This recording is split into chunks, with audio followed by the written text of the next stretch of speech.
Capítulo 3. A doença. Meses se passaram. No final de novembro, durante um plantão, Marcos sentiu-se mal e desmaiou. Ficou minutos sem sentidos. Outro médico, seu colega, o examinava, quando voltou a si. Doutor Marcos, vejo necessidade de você fazer vários exames. Isso é somente estafa, doutor Guilherme. Tenho trabalhado muito. Não penso assim. Faço os exames para nossa tranquilidade. Marcos deu uma olhada nos exames pedidos. Brincadeira, pensou. O doutor Guilherme acha que estou mal. Eletros, exames de sangue? Bobagem. O desmaio é porque estou trabalhando demais. Não voltará a acontecer. Passados 2 dias, como não sentisse mais nada, rasgou os pedidos de exame. No outro dia, porém, novo desmaio. Dessa vez em seu apartamento, quando se preparava para jantar. Os familiares tudo fizeram para reanimá-lo, não conseguindo. Levaram-no para o hospital do bairro onde trabalhava. O doutor Guilherme o socorreu. Marcos voltou a si após 2 horas com forte dor de cabeça. Não fez os exames que lhe pedi, não é, doutor Marcos? Não, pensei que não seriam necessários. Eu vejo os medicamentos que administrei para reanimá-lo. Isso não é estafa. Deve procurar sem perda de tempo um neurologista. Tenho meu professor, ou melhor, meu ex-professor da universidade. Ótimo, marque uma consulta. Depois de tomar um analgésico, Marcos voltou para casa com os pais, que não conseguiram esconder suas preocupações. Ele se esforçou para tranquilizá-los, dizendo ser cansaço, porém ele também estava preocupado. Logo pela manhã, telefonou para a residência de seu ex-professor, contando-lhe o ocorrido e pedindo que o examinasse. Doutor Marcondes, assim se chamava seu ex-mestre, mandou que fosse imediatamente ao seu consultório, pois o atenderia antes da primeira consulta marcada. Doutor Marcondes era calmo, tranquilo e de grandes conhecimentos. Examinou Marcos, entre conversas e risos, falando sobre os tempos em que ele estudava. À medida que o examinava, foi se inquietando e se esforçou para não parecer preocupado. Marcos, necessito de exames para dar o diagnóstico. Passemos para outra sala, onde faremos radiografias e eletroencefalogramas. Marcos, um tanto apreensivo, acompanhou o professor. Ao terminar o eletro, o Dr. Marcondes examinou-o concentrado, calado. Marcos foi até ele e tentou olhar o resultado. Alterações? Perguntou. Deixa que eu examino. Somente poderei dar o diagnóstico com todos os exames prontos. Deve voltar daqui a 2 dias. Vá tranquilo e não se preocupe. Marcos voltou para casa, não conseguiu se acalmar. O que vira no eletro não era nada bom. Deveria estar realmente doente e talvez fosse algo grave. No outro dia, como Marcos demorara para se levantar, sua mãe foi acordá-lo e encontrou desmaiado. Despertou logo, porém sem saber o tempo que estivera sem sentidos. Não conseguiu levantar-se, de tanta dor de cabeça. Aí vomitou e eram vômitos em jatos, sem náuseas. 2 dias demoraram a passar. Marcos contava as horas quando deveria estar novamente com o doutor Marcondes. Muito nervoso, lá estava antes da hora marcada e foi recebido com carinhoso abraço. Marcos, que isso? Nervoso? Não deve ficar assim. O que poderá ter de grave com um moço tão forte? Veja os exames. Com naturalidade, doutor Marcondes mostrou-lhe os exames. Um tumor encefálico? Marcos exclamou, empalidecendo. Por isso minha cefaleia matinal, meus vômitos em jato, sem náuseas.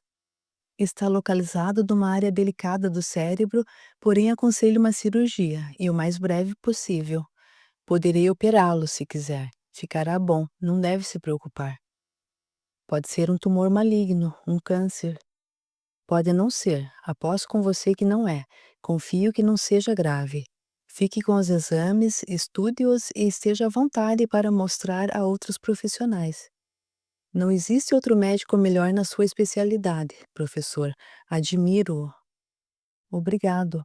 Poderá ser operado no hospital da universidade, assim não gastará nada e estará entre amigos. Isso é bom. Confesso que não tenho dinheiro para esse gasto, nem minha família. Pense, Marcos, e quando chegar a um resultado, telefone-me ou se encontre comigo na universidade, sempre às 16 horas. Marcaremos tudo. Marcos foi para o hospital trabalhar e procurou fazer tudo rápido, para ter tempo de pensar e rever com atenção os exames.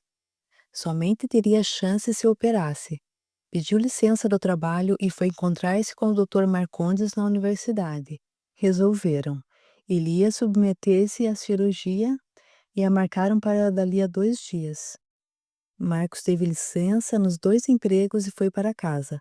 Contou aos familiares, mas procurou esconder sua apreensão, pedindo-lhes para não se preocuparem e que a cirurgia seria simples, contudo necessária. No dia seguinte de madrugada, com a intenção de não regressar tarde, foi visitar Mara, a fim de colocá-la a par da situação. Ela ficou muito preocupada. Marcos tentou acalmá-la, conversando sobre assuntos que apreciavam. Ao sentar-se para almoçar, sentiu tudo rodando e caiu. A cabeça doía-lhe terrivelmente. Acomodaram-no no sofá e ele pediu que lhe aplicassem um analgésico. O farmacêutico foi chamado e lhe deu uma injeção. Marcos desmaiou. Chamado o médico da família, Mara lhe contou o acontecido e o clínico procurou reanimá-lo.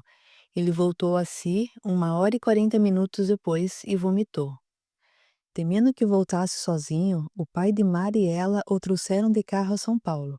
Seu genitor regressou no mesmo dia, mas Mara ficou, porque queria estar perto do noivo na cirurgia. Marcos ficou acamado até a hora de ir para o hospital. Estava esperançoso e animou a todos. Confiava no Dr. Marcondes e sabia o tanto que era competente. No outro dia cedo, acompanhado de Mara e de seus familiares, Marcos dirigiu-se ao hospital. Após os preparativos, levaram-no para a sala de cirurgia. Um grupo de estudantes assistiria à cirurgia. Com voto de felicidades e sorte da turma, Marcos adormeceu com anestesia. Horas se passaram. Sentia vultos perto, teve vontade de abrir os olhos, tentou falar, mas somente saía um murmúrio, quando sentiu apertarem levemente sua mão e escutou a voz carinhosa de sua mãe. Tudo bem, filho, já está operado e no quarto. Tudo correu bem, vai ficar bom logo, nada de grave. Sentindo-se mais tranquilo, adormeceu. Acordou com o Dr. Marcondes examinando. Marcos, você está bem, a cirurgia foi um sucesso. Diga-me, professor, é câncer? Marcos quis saber. Não, os exames acusaram um tumor benigno. Ufa, que bom! Em todos os horários de visita, Mara esteve com Marcos, animando-o e distraindo-o. Dizia-lhe brincando: Você está horrível, careca. Se o seu cabelo não crescer, não me caso com você. A família de Marcos, ao notar a moça tão paciente e amorosa, passou a vê-la com mais simpatia. Marcos teve alta e foi para casa. Lá, todos procuravam ajudá-lo, principalmente sua mãe, que se desdobrava em cuidados e carinhos. Após 2 semanas, Mara voltou para casa, mas vinha vê-lo todo final de semana. Roseli não o visitara. Marcos preferiu assim, embora não entendesse o porquê de tanto ressentimento. Quando já se sentia bem e forte, o Dr. Marcondes permitiu que voltasse ao trabalho, mas sem dar plantões noturnos. Marcos e Mara oficializaram o noivado numa pequena recepção na casa dela, ocasião que serviu para as duas famílias se conhecerem. Casariam assim que Marcos se organizasse novamente. 6 meses se passaram. Marcos conseguira juntar pequena quantia de dinheiro, pois pensava em comprar um carro para lhe facilitar a vida. Também poderia ver a noiva com mais comodidade e ela estava acostumada com esse luxo. Pouco tempo depois, começou ele a sentir novamente dores de cabeça, entretanto não contou a ninguém. Após uma crise mais forte, preocupou-se e marcou uma consulta com o Dr. Marcondes. No caminho para a consulta, Marcos desmaiou no ponto de ônibus e foi levado para um pronto-socorro. Acordou com uma enfermeira aferindo sua pressão e outra lhe fazendo curativos, porque, ao cair, machucara o queixo e o braço esquerdo. Pode deixar, obrigado, sou médico, informou ele. Dizendo isso às enfermeiras, quis levantar, contudo não conseguiu, porque sua cabeça doía terrivelmente. Somente depois que o analgésico fez efeito, pude tomar um táxi e chegar ao consultório para a consulta marcada. Após cumprimentar Dr. Marcondes, Marcos narrou-lhe o acontecido. Doutor, o senhor acha que essa dor pode ser outro distúrbio? Ou novamente um tumor? Perguntou Marcos, um tanto nervoso. Marcos, você é médico e foi bom aluno. Creio que já o enganamos bastante. Veja, aqui estão seus exames. Tem câncer. O tumor está localizado numa área perigosa. Pouco podemos fazer. Mandei cópias dos exames ao melhor e mais equipado hospital da América do Norte e eles são da mesma opinião. Não é aconselhável operar mais. Tiramos um bom pedaço dele, mas não o tumor inteiro. Sinto muito por não ter conseguido curá-lo. Consideramos melhor você ficar sem drogas, porque elas, no seu caso, iriam fazê-lo sofrer mais. Marcos abaixou a cabeça, sentiu estar flutuando, pois não queria acreditar no diagnóstico. Sabia, porém, ser verdade. Iludira-se, acreditara tanto na cura que anulou seu raciocínio de médico. Ecoavam fortes em sua mente as palavras do cirurgião. Os exames ficaram soltos no seu colo, não teve coragem de olhá-los. Após silenciosa pausa, Dr. Marcondes voltou a falar. Marcos, sinto muito. Agora não tenho como mentir, porque você é um profissional. Alguém mais sabe? Seus pais, respondeu o médico. Esconderam bem. Foi melhor você não saber. Agradeço-lhe por tudo. Não sei o que fazer agora. O que me aconselha? Se quiser fazer algum tratamento, seria inútil. Quanto tempo tenho? Marcos estava desolado. Quem sabe dizer? Se acreditasse em Deus, diria que somente Ele sabe. Não quero fazer uma previsão. O tempo que esteve sem sentir nada foi além de nossa expectativa. Leve os exames, estude-os, estarei aqui para ajudá-lo no que quiser. Marcos, sabe como se medicar, mas aqui está a receita. Deve deixar seus empregos. Marcos pegou os exames e saiu sem se despedir. Estava revoltado, teve vontade de xingar todas as pessoas que via. Conteve-se para não insultar o Dr. Marcondes por não ter tentado um tratamento logo após a cirurgia, por ter lhe escondido o resultado. Foi para casa desanimado, parecia que tudo estava cinzento, o que antes achava tão bonito. Capítulo 4. Esperança. Pegou um táxi para voltar à sua casa. O apartamento estava silencioso, todos haviam saído. Marcos se trancou e tratou de estudar, em seu quarto, todos os exames que o Dr. Marcondes lhe entregara. Verificou que estava vivo por milagre. Não tinha muito tempo de vida e nada se podia fazer. Qualquer tratamento só o maltrataria, além de custar muito dinheiro. Antes do horário em que a mãe costumava chegar, abriu o quarto. Não querendo no momento conversar com ninguém, tomou um sonífero, acomodou-se no leito e adormeceu. Como a depressão influi na doença, ou melhor, no doente, no outro dia os pais se assustaram ao vê-lo. Estava abatido, com olheiras, curvado, havia emagrecido. Marcos se levantou, aproveitou que estavam todos juntos para o desjejum e narrou o que lhe ocorria, com voz pausada e de cabeça baixa. Pediu que tivessem paciência com ele, mas não piedade. Seus irmãos se assustaram, esforçando-se para não chorar, mas os pais, que sabiam de tudo e estavam angustiados na espera da recaída, não aguentaram e choraram muito. Podemos implorar sua cura a Deus, meu filho. Faremos promessas. A mãe tentou animá-lo. Não se devem chantagear favores, Adelaide. Devemos pedir graças, mas não as trocar por promessas, opinou o Sr. Dilson. Deus, Deus não é justo, mamãe, não é. Tantas pessoas inúteis, vadias, e logo eu é que fico doente? Eu, que começo a exercer uma profissão para a cura de tantas pessoas?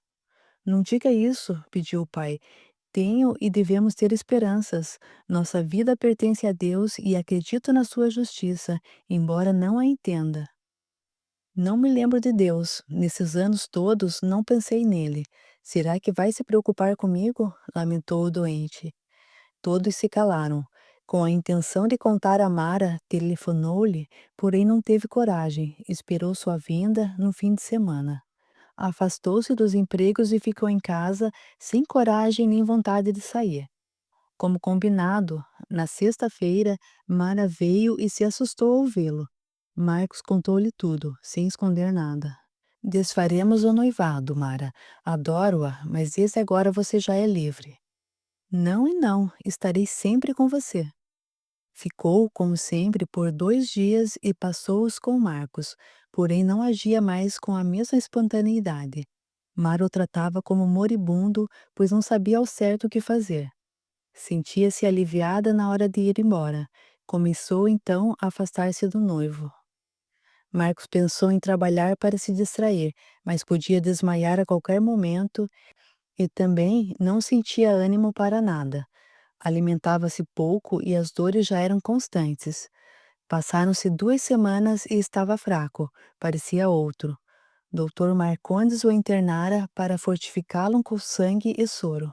No hospital, colocaram-no numa cadeira de rodas para ser conduzido ao quarto. Observava os corredores distraído, por onde passara tão cheio de sonhos e ansioso de poder. Esforçou-se para não chorar. A enfermeira, ao conduzi-lo, parou para conversar com uma outra que abrira a porta. Marcos olhou para dentro da ala infantil, ali estavam os infantes enfermos. Sem dúvida, iria tratar deles, se não estivesse doente. Havia muitas crianças, algumas dormindo parecendo tristes, outras chorando de dor ou pela falta dos entes queridos. Engraçado, pensou. Vejo-as de modo diferente, não como médico. Sinto compaixão por elas, vejo-as como pessoas que, do mesmo modo que eu, sofrem. Morreu. A voz e espanto da moça que o conduzia fez com que Marcos prestasse atenção nelas. Sim, o menino morreu. Doutor Rui lutou para salvá-lo, mas não conseguiu. Como é a vida, alguns pais são tão amorosos, deixam em pranto os filhos aqui internados. Outros, quanto desamor, surrar uma criança assim. Além do traumatismo craniano, teve outras fraturas. Será que o pai vai ser preso? Ora, não tenho conhecimento de um pai ou mãe preso por surrar filhos, ainda mais que é um figurão. Estava bêbado? Sim, dizem que foram a uma festa e deixaram a criança sozinha, e quando voltaram de madrugada, o garoto pôs-se a chorar de medo. Para que se calasse, o pai o surrou. Tomara que nunca mais eles consigam dormir. Pais irresponsáveis, que laudo deram? Que o menino caiu. Se fossem pobres. Ora, Mercedes, não é a primeira vez que isso acontece. Já tivemos muitos casos e com crianças mais pobres ainda. Sei, mas revolto-me, tantos querendo ter filhos e outros os têm e os matam, e com pancadas. E sempre encontram desculpas para seus atos, porque os pequenos choram muito ou por não terem dinheiro ou ainda por brigas entre eles, cônjuges. Descontam nos filhos suas frustrações e são realmente assassinos. Dia chegará em que entenderão o que fizeram e sofrerão as consequências dos seus erros. A enfermeira continuou seu caminho, entrando num quarto. Marcos foi colocado no leito e ali ficou a sós a meditar, enquanto lentamente lhe ministravam sangue e soro. Marcos chocou-se com o que ouvira, tantos a lutar pela vida e outros a destruí-la, como aquele pai inconsequente. Estou ficando sensível, pensou. Mara lhe fazia falta, deu 1000 desculpas e não foi vê-lo naquele fim de semana. Entendia o procedimento da noiva. Eram eles parecidos. Como ele não seria capaz de se dedicar com amor a um doente, ela agia assim também. Ambos amavam a vida, a beleza. Acabou chorando. Oh, pensou, se Deus me desse outra oportunidade, mais tempo, iria dedicar-me à profissão com amor. Seria, para as crianças pobres, o alívio, o consolo, a cura. Não pensaria mais em enriquecer. Trataria dos doentes com mais carinho. Esses pensamentos passaram a acompanhá-lo. Mudaria sem dúvida, se não morresse. Voltou para casa, sentindo-se fortalecido. No lar, tinha tempo de sobra para pensar, ler, ver televisão. Às vezes, tinha vontade de pegar seus livros e estudá-los. Para quê? Que me adiantarão mais estudos? Mas acabou pegando-os. Lia-os com atenção e carinho, recordando as aulas e as brincadeiras da turma toda. Roseli veio visitá-lo. Estava tranquila, bem arrumada e risonha. Quando chegou, sentiu-se um pouco embaraçada, mas depois o assunto veio naturalmente sem se mencionar a doença. Meu bem, Tárcio dirigiu-se a ela. Vamos? Marcos percebeu que o irmão e ela se entendiam, namoravam. Há tempos não prestava atenção nos problemas familiares, vendo somente os seus. Nem se importou com Roseli, todavia ela não lhe guardava rancor, estava alegre por vê-lo. Meu irmão, exclamou Tárcio, há muito tempo gosto de Roseli. Quando vocês romperam, conversamos muito e vimos o quanto temos em comum. Namoramos, espero melhorar meu ordenado para nos casarmos. Você me abriu os olhos, Marcos. A convivência nos enganou, pois pensei que o amava, mas ao conhecer melhor Tárcio foi que descobri o amor. Ele é o homem da minha vida. Marcos sorriu e se esforçou para aparentar alegria ao despedir-se de sua ex-namorada. Ao ficar a sós, meditou. Que bem fiz na minha vida? Muito pouco, nem amigos tenho. Pensei somente em mim, aí está a colheita. Mesmo Roseli, que julguei me amar, se enganara. Mar está tão distante e prefiro assim, uma vez que estou virando um farrapo humano e sei que vou piorar. Ela amou o jovem cheio de vida e de entusiasmo que fui. Sinto saudade, mas não a quero por perto. Vê-la seria um tormento. Escasseavam as visitas à noiva e, quando estavam juntos, pouco conversavam. Ela não sabia o que dizer e ele temia que ela tivesse somente pena dele. Marcos lembrou de Romeu. Certamente seu ex-amigo sofrera com sua traição. Recordou-se do ódio dele no último encontro. Seria bom que me perdoasse e que estivesse feliz. Num impulso, escreveu aos pais dele, solicitando seu endereço nos Estados Unidos. Quando o obtiver, escreverei pedindo desculpas. Afinal, não quero deixar mágoas por aqui, falou baixinho. A porta do quarto se abriu num empurrão. Achei uma solução. Dona Carmen entrou, seguida de sua mãe e Solange. Sua avó estava entusiasmada, corada pela excitação, e falou gesticulando. Todos prestavam atenção nela e a boa velhinha não se fez esperar para a explicação. Encontrei hoje na cidade Flora, uma amiga que mora no Brás. Havia muito tempo que não nos víamos. Conversamos bastante. Contei a ela que você está doente. Flora então me deu uma grande esperança de solução. Francisco, seu esposo, estava com câncer no esôfago e desenganado pelos médicos. Quando ficaram sabendo de um centro espírita no interior de São Paulo, onde ocorriam curas milagrosas. Foram até lá e gostaram muito. Francisco foi operado lá, espiritualmente, e se curou. Vive bem até hoje, já faz 3 anos. Meu filho no centro espírita, imagine. Calma, mamãe, pediu Marcos interessado. Continue, vovó. Se quiser saber de tudo com detalhes, meu neto, amanhã poderei ir à casa de Flora e obter informações, inclusive endereço e tudo mais que nos interessar. Tenho certeza de que aí está a resposta às nossas preces. Acredito que Deus sempre permite um filho dele ajudar a outro mais necessitado. Agora, você é o necessitado. Busque e achará. Deus permite que seus filhos se ajudem. É um irmão auxiliando o outro. O Pai amoroso não deixará de ajudar-nos, pois tem orado muito. O doente comoveu-se e abraçou a avó. Obrigado, vovó, por sua preocupação e carinho. Quero sim. Vá amanhã e, se possível, traga-me os exames do Senhor Francisco. Vai mesmo, filho, a um centro espírita? Você não acredita nisso? Nem desacredito. A medicina não pode me curar. Por que não tentar outros meios? Comentávamos muito na universidade casos paranormais em que se realizavam curas. Eram curas comprovadas e se aconteceram por autossugestão ou pela força mental de certas pessoas não se sabe. O fato é que podem acontecer. Fui educado, mamãe, entre duas religiões e amo as duas. Isso me fez entender que Deus está em todas. E por que não no Espiritismo? Eles mexem com os mortos, a mãe exclamou, abaixando a voz. Bobagem! Usam uma parte do cérebro que poucos conseguem usar. É somente isso. E mortos não são pessoas também?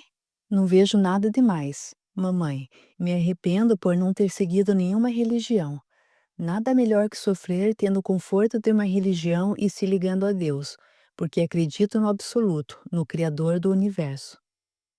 Nunca ouvi você falar assim, exclamou Solange, que até aquele momento escutara em silêncio. Nunca me viu doente?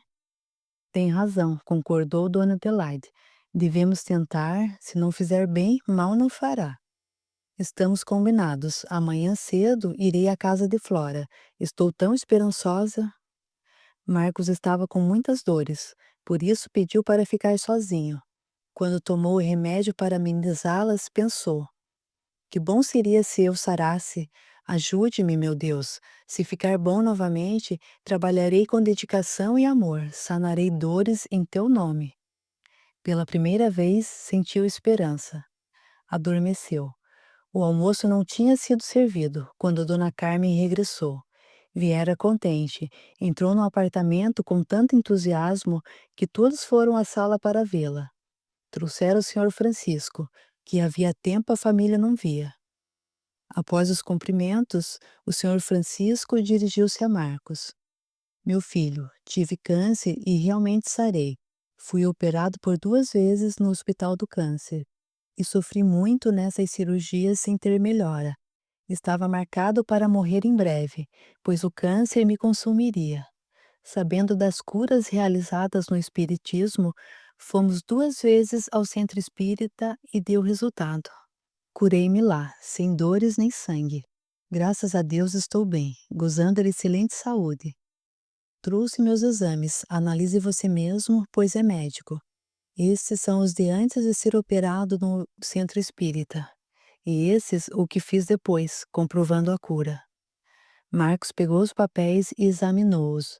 À medida que os lia, enchia-se mais ainda de esperança. Então, Marcos, o que me diz? Tem razão, senhor Francisco. O senhor está curado e a medicina terrestre não soube explicar o que aconteceu. Você também ficará curado.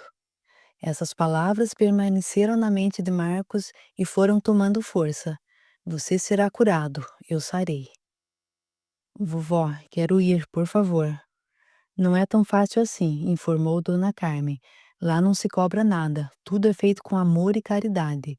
Há dias certos para atendimento e terei de conseguir uma consulta. Consulta? Marcos, explicou o Sr. Francisco. O médium que opera e as pessoas que o ajudam são cidadãos comuns, que têm seus afazeres, trabalho e família.